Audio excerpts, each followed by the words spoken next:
Saya nanti akan baca beberapa makalah yang diriwayatkan ulama-ulama top kitab, ya, kitabnya Imam Hud. Kenapa kita bicara tentang pekerjaan? Harusnya kita ketika dapat rezeki itu asumsi Islam, asumsi kebaikan itu to'amul wahid yakfi is.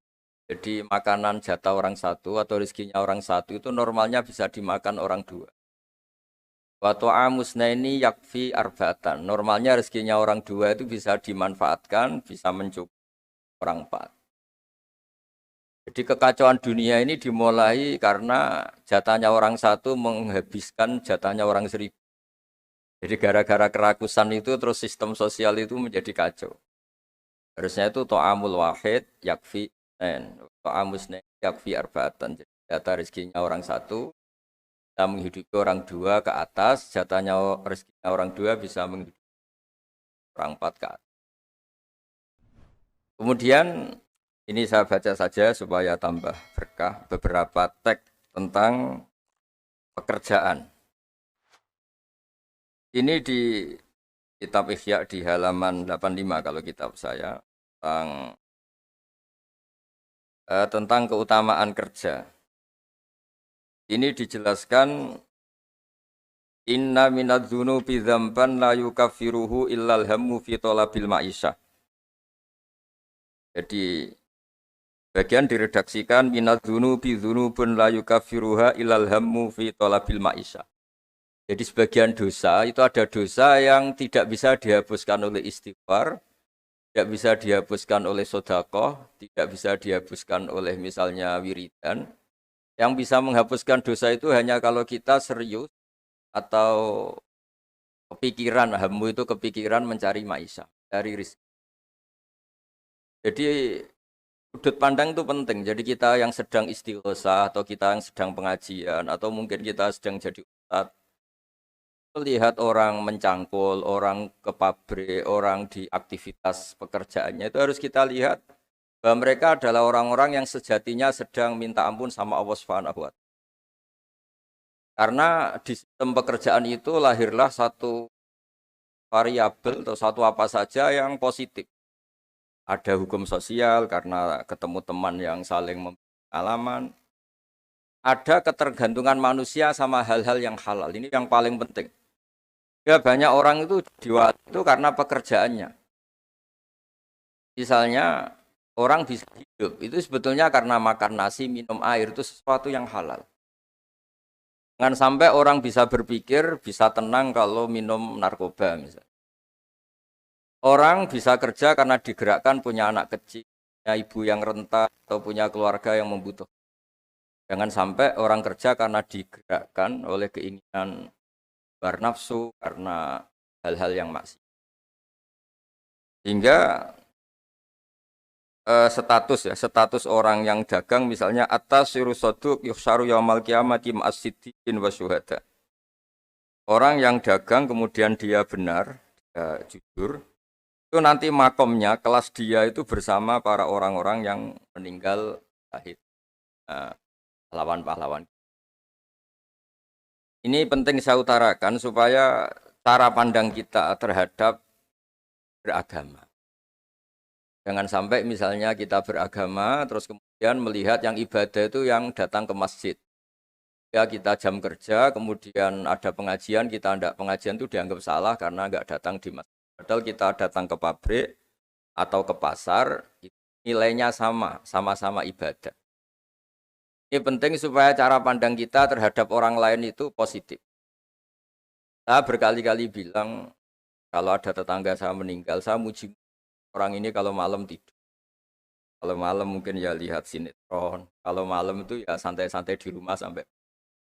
Kalau kita pakai sudut pandang maksimal, yang dikatakan taat itu tahajud, dan maka orang ini tidak masuk kategori taat. Tapi kalau kita kembali ke definisi takwa, takwa itu meninggalkan hal-hal yang dilarang Allah Ta'ala. Orang ini akan kelihatan berprestasi karena saat di rumah dia berarti tidak melakukan hal-hal yang kritis, tidak mencuri, tidak mengganggu orang lain, tidak menjadikan kegaduhan di patan atau di jalan. Hingga agama ini juga harus mengapresiasi tarkul ma'asi. Bahwa orang yang tidak punya aktivitas di rumah.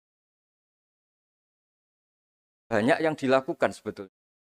Kebaikan masif, kebaikan bersama. Karena orang ini tidak melakukan hal-hal yang merugikan orang lain.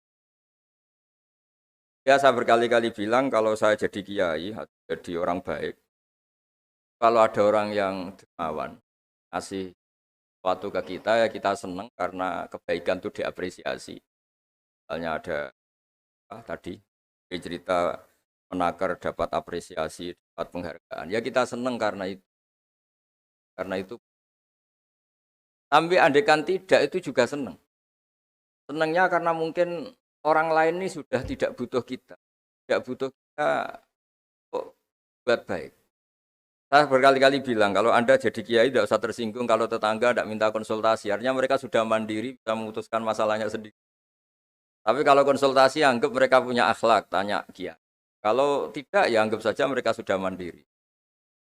Makanya sudut pandang ya dalam Islam, sudut pandang itu penting sekali. Jadi setelah kita baca beberapa hadis, suatu saat Rasulullah itu ngaji di masjid, teras masjid.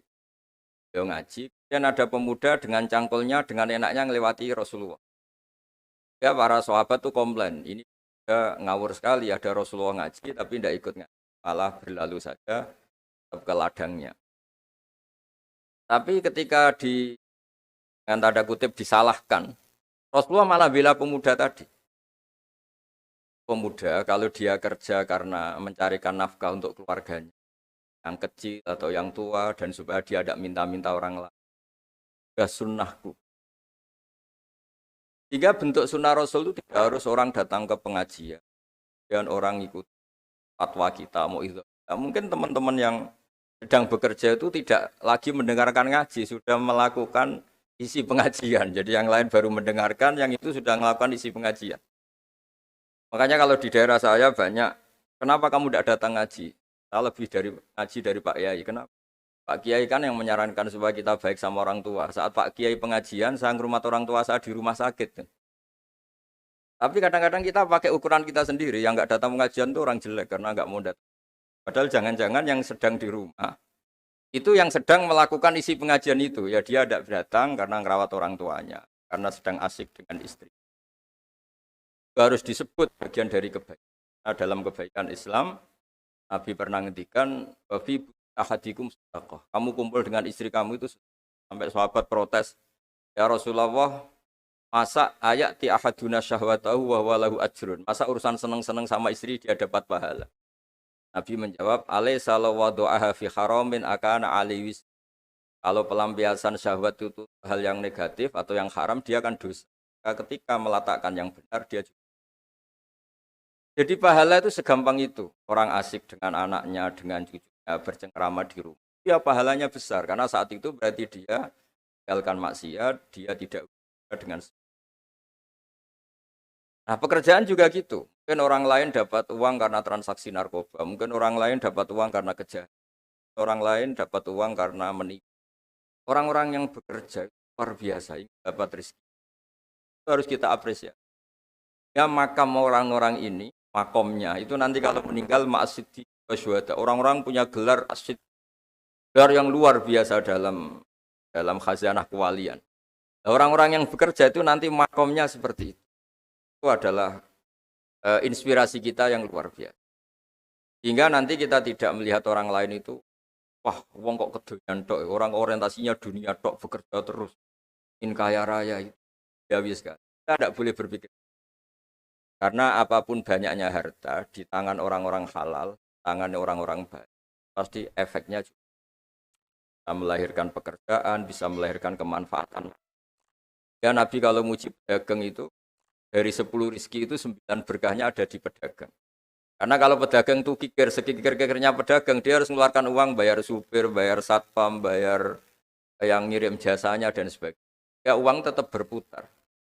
Tapi sebaik-baiknya Anda kalau tidak dagang, itu mungkin uang ditabung, uang mandek. Ya potensinya itu ikhtikar. Ikhtikar itu menyimpan. Kalau ngelebihi kota tertentu, larang oleh. Karena saya nekuni keilmuan agama, Maka saya hanya cerita bahwa betapa Allah itu ngapresiasi pekerja. Nabi Dawud itu seorang raja, kaya raya. Tapi beliau tidak mau makan illa min kasbiyadi, kecuali hasil hanya sendiri.